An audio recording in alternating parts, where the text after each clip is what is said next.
Live from our 7 Tasmania studios, your nightly news with Michael Maney begins now. Good evening everyone. Tasmania's Office of Racing Integrity will be abolished after an independent investigation uncovered instances of race fixing and animal abuse. The department plagued by weak regulations. Despite the findings, a major industry player allegedly at the brunt of the issue is yet to be banned from the track. Another dark day for a government body that can't escape the headlines. Tasmania's Office of Racing Integrity set to be replaced by a Tasmanian Racing Integrity Commissioner after an independent investigation exposed instances of race fixing, team driving and animal abuse. The report is not an easy read and it will shock many Tasmanians. I know I was shocked when I read it. Successive racing ministers have said there is nothing to see when it comes to the integrity and the animal welfare actions of the industry, and this review confirms otherwise. Over the past 10 months, racing and integrity expert Ray Murray received more than 45 submissions from whistleblowers, also conducting 50 interviews, undertaking site visits, examining betting records and reviewing footage. Most of the submissions made to Mr Murray are from people within the industry who want the people doing the wrong thing to be outed. Leading harness trainer Ben Yole at the centre of the 53-page document. The report makes findings that relate to abuse of animals, unlawfully advantaging or disadvantaging horses in races, and administering injections in contravention with race rules. Despite the damning findings, Yole will continue to race until a panel of independent stewards holds an inquiry to determine his fate. We need to have Ben Yole stood down from racing today. If he is fielding runners on the weekend, it will make Tasmanian racing a national joke. Yole was contacted for comment. Murray also calling for a major overhaul of the racing model to improve competition on the track and prevent stables from manipulating a race's result. Brianna Boylan, 7 Tasmania News. Tasmania's Supreme Court has granted an application for an injunction by the Bob Brown Foundation to halt logging operations south of Hobart, where the group says endangered swift parrot activity has been detected. While logging machinery is currently on site, it will not be operated for the time being. Leader Bob Brown confirming it's a huge win for forests and wildlife, with the next hearing date yet to be set. An 11th-hour agreement has saved the East Devonport Medical Centre. Due to close on Friday after merging with another practice on the other side of the river, new doctors will now take over as the state government fires shots at the feds. The residents of East Devonport have fought the good fight, and 3 days before it's due to close for good, the only GP clinic this side of the Mersey River has been saved. What we've done is found that we can be listened to. That's the most respectful thing we can have for this community. I don't want to get emotional, but it's really important. The owners of an existing Devonport clinic and urgent care clinic taking over the practice after reaching an agreement with the state government. It is going to be a mixed billing, so we'll try to bill as many as possible, like what the federal government and Medicare allows us to. But after closing on Friday, it will be 2 months before the clinic reopens with 2 doctors on board and 4 more on the way. In the meantime, a shuttle bus will run from here each hour every weekday, taking patients to the clinic in the city. Tasmanian taxpayers are chipping in cash to fund the clinic. It's not clear how much. We've given Dr Baig a commitment to provide that support that's necessary to get the job done, to ensure that the clinic opens as soon as possible. Having saved 3 GP clinics from closing in 6 months, the State Health Minister now has the feds in his sights. This is their responsibility. We can't keep stepping up. We have in terms of delivering solutions for St Mary's, for Bridgewater in the last 12 months and now East Devonport. Nick Kelly, 7 Tasmania News. An emotional day for the family of Burnie teenager Cheyenne Lee Tatnall, leaving court in tears as her accused killer pled not guilty to murder. 36-year-old Christopher Mark Jordan appearing briefly via video link, remaining silent as his lawyer read out the plea. 14-year-old Cheyenne vanished in April last year, uncovering her remains in bushland 3 months later. Jordan will return to court in March for a preliminary hearing. Barrels spewing toxic sulphur dioxide gas at Sprayon have been loaded into a skip, covered with sand and hauled away under escort after forcing an evacuation today. A 600-metre exclusion zone was set up around the Veolia waste station near Devonport, when damage to barrels containing more than a tonne of chemicals sparked an exothermic chemical reaction which is impossible to stop. It's important for us to get this chemical out of the built area, built environment, and protect the community. It's being taken 160 kilometres back to Savage River Mine, where it initially came from, to be buried. The area in Sprayon has since reopened. A 17-year-old has been charged with manslaughter following yesterday's drowning on Hobart's waterfront. The Goodwood man is also accused of aggravated robbery, as are a 17-year-old Berrydale female, 19-year-old Berrydale man and 25-year-old Lanna Valley woman, all allegedly tied to the incident. The group is due to front court tomorrow.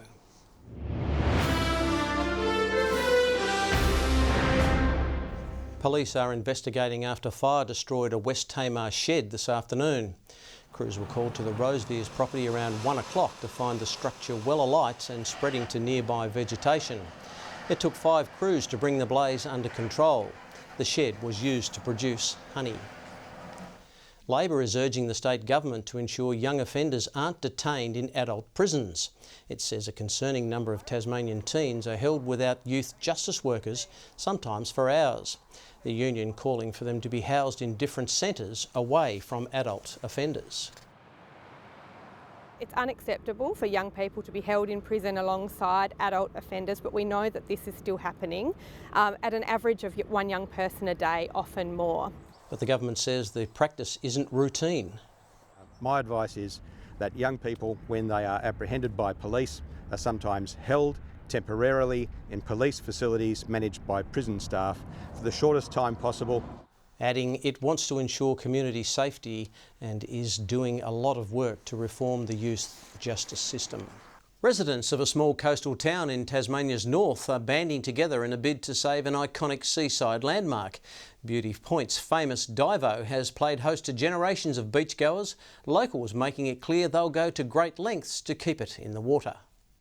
For fun in the sun, Beauty Point locals say nothing beats the Divo. Standing proudly off the foreshore for decades, it's thought the platform was built in the early 1940s. It's my childhood was here. I moved down here when I was about 4, and it was always a thing to see who could swim out to the diving board first. These days, though, the dilapidated Divo is showing its age. A rotted pylon posing a safety threat. But a plan floated by Parks and Wildlife to remove the structure has infuriated locals. Well, it'd be terrible, you know. I mean, it's needless, isn't it, you know? It's one of those decisions where it'd be crazy. West Tamar Council says it'll be facilitating community consultation about the structure's future. It's just lovely to see the kids using it, but if it's unsafe, something has to be done about it. With generations of locals sharing their memories of their days at the Divo, campaigners are turning their attention to more permanent protection. They want the iconic platform heritage listed. The owner of the local post office is leading the charge. We figured if we heritage list it, if not save it, we're certainly going to slow that process down.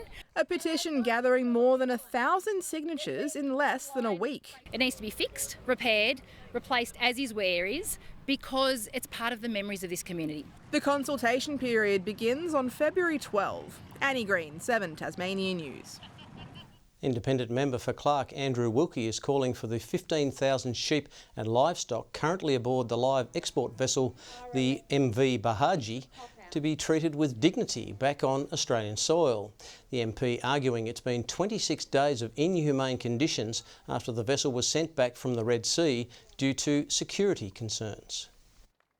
Those livestock have got to be taken off that vessel as soon as humanly possible, put into quarantine and cared for properly. The federal government is currently progressing a plan to phase out live sheep exports to the Middle East. But Wooki says a date needs to be announced for when the ban will come into place. Tasmania's Palestine Advocacy Network continued to raise the bell on the war in Gaza today. Activists staging a peaceful die-in to represent the growing number of journalists killed. More than 25,000 Palestinians have died since the Hamas attack in early October, 83 of them reporters. Refusing to give up hope, the group will take to Davey Street on Saturday for its weekly rally. A Tasmanian charity is hoping to ease the cost of living burden on locals by offering a new discount to concession card holders in its stores. Hobart City Mission says it saw demand surge by 60% last month. We're actually seeing a lot more working poor now. So these are people who have got a job but are still don't have enough money to put food on their tables. From tomorrow, eligible customers will receive 20% off their purchases at all Hobart City Mission op shops every Thursday. A charity providing vulnerable children with materials to navigate foster care has received a generous boost. Hope in a Suitcase awarded $15,000 under the Hobart Airport's Community Grants Program. The funds will see 75 people from newborns to 18-year-olds unpack basic necessities including clothing and blankets, as well as activities like puzzles and colouring in books. Anything that they can do and occupy their time with to help as a distraction from the turmoil that they are experiencing. We're really actively involved in our local community. It's really important that we work with community-based organisations to provide a step up for those who are in need. Aurora Disability Services, Homely Retreats and Tasmania's Paraquad Association, some of the groups also receiving a piece of the grant funds. A major sleep study is hoping to uncover the early and hard to detect signs of Parkinson's disease in Tasmanians. And it's a race against time, with cases of the degenerative brain disorder doubling in the past 2 decades nationwide. It's a rare sleep behaviour disorder, and testing it could reveal the secret to diagnosing Parkinson's disease or dementia early. Usually when people are in dreaming sleep or REM sleep, their muscles are completely relaxed. But in this disorder, something's changing in the brain very early on that causes people to actually act out what they're dreaming. And while it's not as extreme as flying through the air or being chased, REM sleep behaviour disorder can include laughing, talking and, in more serious cases, punching. But by using this technology, we're able to analyse really precisely any changes that are occurring that hopefully can reveal more about the trajectory to Parkinson's disease. It could mean early detection, even decades early. In the future, you could even do a test in the comfort of your home. You're going to have an app on a phone that you can just hold up and install. It's going to go up to a GP. Then it will go via a computer system and the GP can then decide based on that. At the moment, participants act out a series of motor and cognitive tasks with data collated through a number of computers and cameras. It could mean less pressure on our hospital systems in the long term. If you're treated earlier, there's a slower cognitive decline and people get access to treatments much sooner. Applications for the clinical study can be made online. Ruby Cairns, 7 Tasmania News.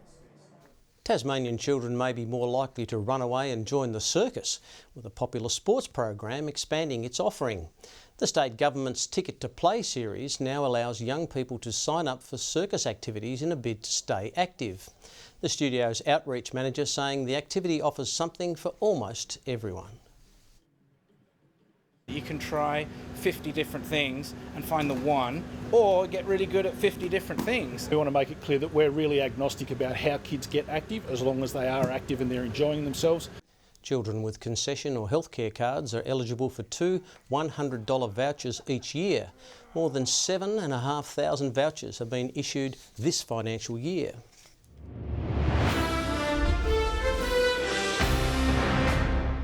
It's an unusual NBL situation, with every club still a mathematical chance of playing finals, which will make tomorrow's hit out in Cairns an interesting one. One win outside qualifying for playoffs, the Taipans won't be holding anything back as the Jackies look for redemption for last week's loss to the Breakers.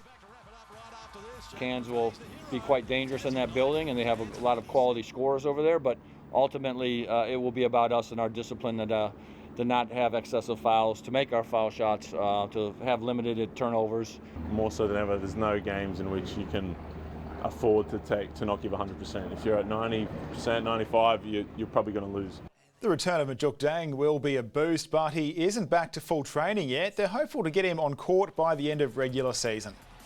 The Tigers might be feeling the pressure, but are confident they can finish their WNCL season undefeated ahead of their second last home game at Blunston tomorrow. Western Australia look to be a threat, but hopefully not a big enough one to prevent the Tigers from playing a home final.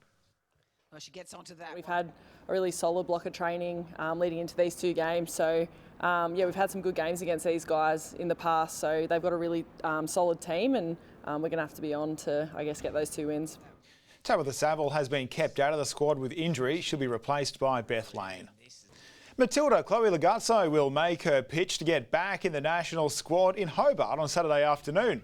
Injured during the lead-up to the World Cup, Lagazzo is bouncing back and in form, leading Western United's A-League women's scoring with 5 goals and 2 assists.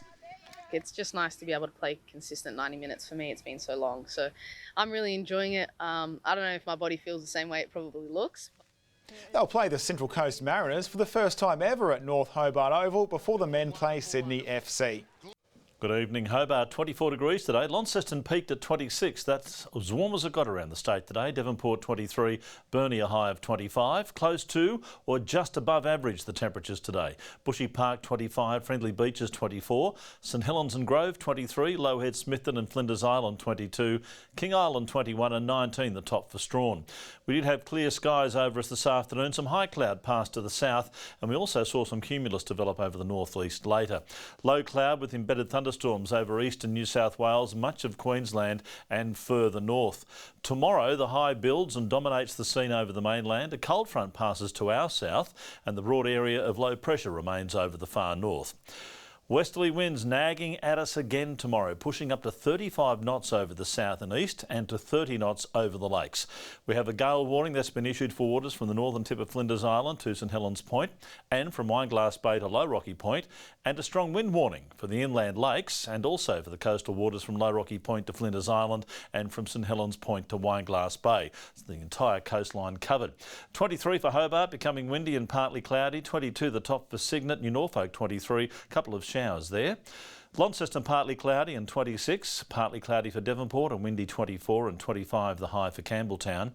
Burnie 21, a cloudy day, 19 for Strawn with a shower or two as well for Smithton, becoming windy and 21. 26 for St Helens and partly cloudy, Swansea and Fingal 25.